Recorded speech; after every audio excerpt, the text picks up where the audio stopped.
Welcome to Standalone, our solo movie reviews. Here at the Grab Some Popcorn podcast, we love talking movies, but sometimes we don't always love the same movies. That's why we started Standalone, a space to share our individual takes. So sit back, relax, and get ready for this solo breakdown. What if the creepiest part of The Strangers Chapter 2 isn't the mask, but learning who's behind them? This time the chase runs so long, the strangers stop being scary and start feeling strangely familiar. Today we're diving into The Strangers Chapter 2, directed by Rennie Harlan and starring Madeleine Petsch, with Gabriel Basso and Emma Horvath rounding out the cast. In this sequel, Madeleine plays Maya, the lone survivor from the first chapter. She wakes up in a hospital only to realize her nightmare isn't over. The masked killers are back, and she's forced into another relentless night of paranoia and survival. But this time, the film starts peeling back the curtain on who these strangers really are.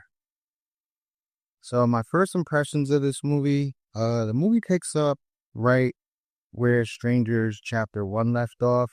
Maya, she barely survived the first encounter with them at the house. She wakes up in the hospital. You see that at the end of the first one. And of course, since this is a sequel, horror slasher, it starts off pretty calm, but we know that's not going to last for too long. So there's a tense diner scene early on in the movie that tries to build some suspense, but it's pretty obvious someone in the room isn't who they seem to be. And honestly, the movie's predictability isn't shy. You'll probably have it all figured out within the first 30 minutes of the movie, like I did. So once the killers invade the hospital, things start to get weird. The hospital is pretty empty for it to be a hospital. There's patients there, people coming and going, people that are there, people that work there. And it seems like it's pretty empty once the killers start to go after Maya, until, of course, the plot needs someone to pop up right when the, killer is about to find her. One of the janitors pops into the room out of nowhere, and his death takes place, which will allow the killer to leave the room and, of course, Maya to escape. This was the first attempt where they were really pretty close to killing Maya. And, the killer actually looks Maya right in the eyes. She's hiding inside the drawers. She's inside the morgue part of the hospital, and she's in the drawers where they keep the dead bodies. And they pretty much lock eyes with each other. But somehow, she gets away. And as the movie progresses, there becomes a hint that the sheriff in the town might be involved. But before that information can even go anywhere, the person who's telling Maya gets killed immediately. And that's kind of like a theme in this movie. Characters show up, they serve a single purpose, and then they just die fast. As the movie progresses, it's just like a really long chase. She ends up in some woods, and there's a wild boar scene. I wasn't expecting this scene. The scene is about strangers who were going after a person, and somehow it turns into like some crazy animal horror movie where she's getting attacked by a CGI boar. And it's not that the scene is bad or anything, but it just seems completely random and out of nowhere. And yeah.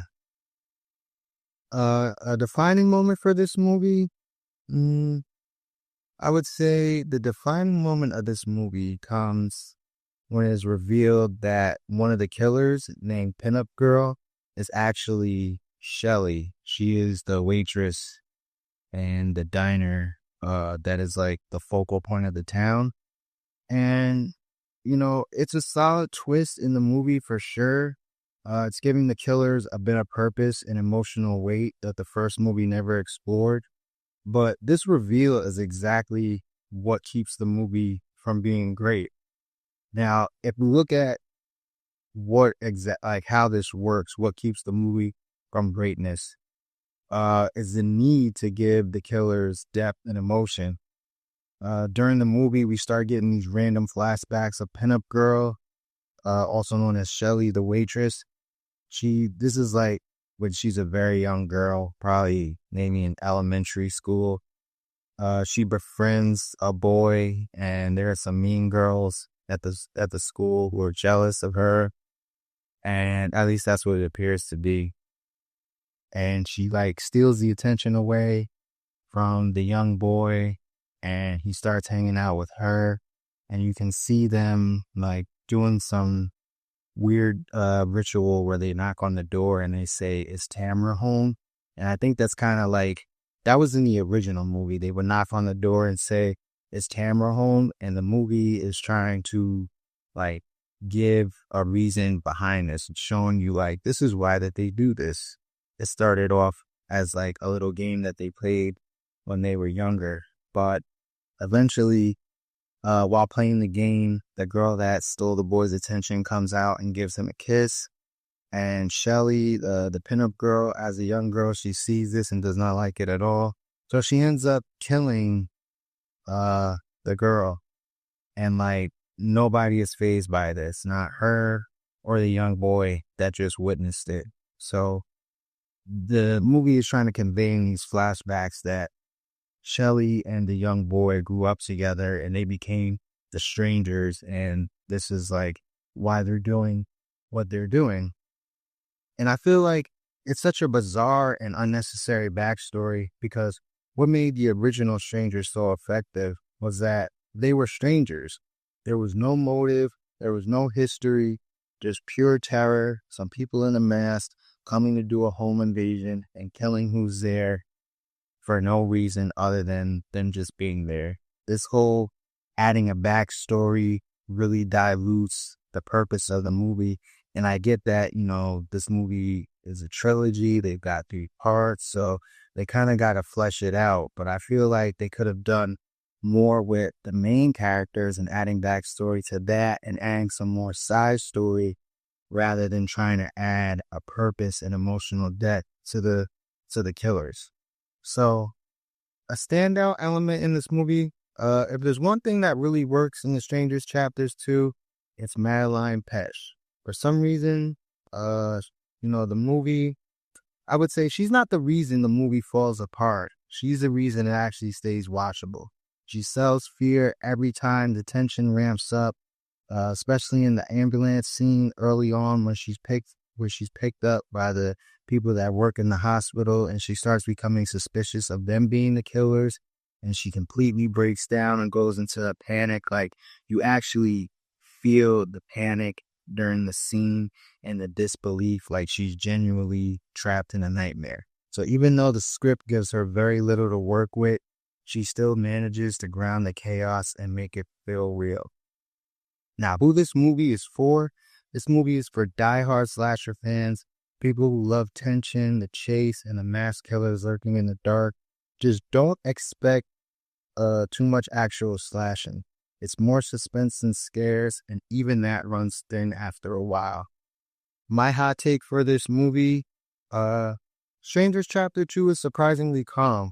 Most horror follow-ups, like most sequels, when there's a sequel to a horror movie, they go bigger. More blood, more bodies, higher stakes. And this one plays it safe.